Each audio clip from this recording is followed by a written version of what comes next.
Tokrat sem v Franciji, kamor me je povabila Toyota, ker imajo novi CHR plug-in hybrid, torej priključni hibrid. Sem ga pokazal na hitro že prejšnji teden, no tokrat imam pa eno posebno misijo. Sicer ne vem, kaj bo ta čas delal Matej, ker je zunaj lepo vreme, pa tamle je bazen. Prav, da ima ful testov za napisati. No, grem se izpeljati.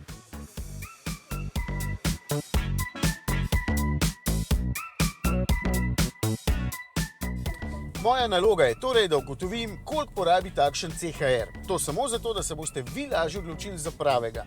Torej, priključni ali pa samopolnilni.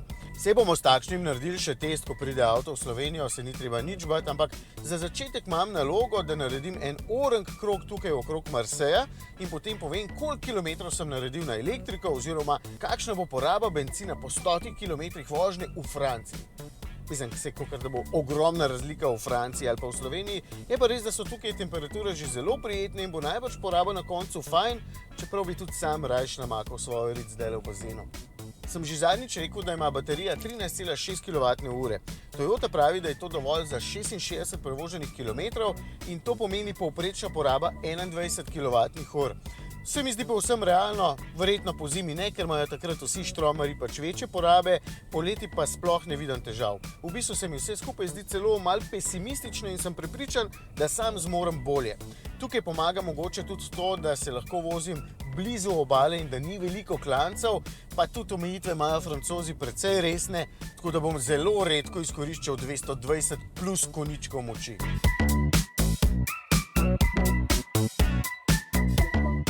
Saj veste, koliko boste prevozili na elektriko oziroma velja kar za vse, kolikšna bo vaša poraba, je največ odvisno od vas. Če ste umirjeni in ne vedno dinamični, če niste doma pod storžičem, pa če znate malo predvidevati, je poraba lahko zelo majhna. Pri moji se bom zanesel samo na navigacijo od avtomobila, ki zna upoštevati ceste in mesta, torej sama določi, kdaj se naj vozi na elektriko in kdaj s hibridnim pogonom.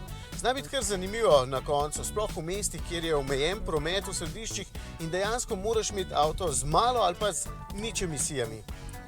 Sicer pa po skoraj 100 km vožnje, za katero sem potreboval malo manj kot 2,5 ure, mi še vedno ni zmanjkalo džusa v bateriji. Zelo v redu, ne?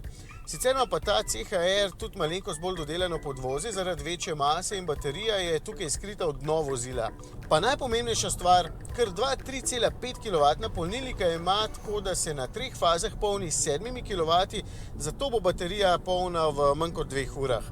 Zelo dobro tukaj deluje tudi regeneracija, lahko se vozi samo z enim pedalom in če ne bi bilo elektrike za 66 km, kolikor pravi Toyota, pa povprečen Evropejec na dan prevozi samo 42 km, kar pomeni, da se bo več ali manj vozil samo na elektriko.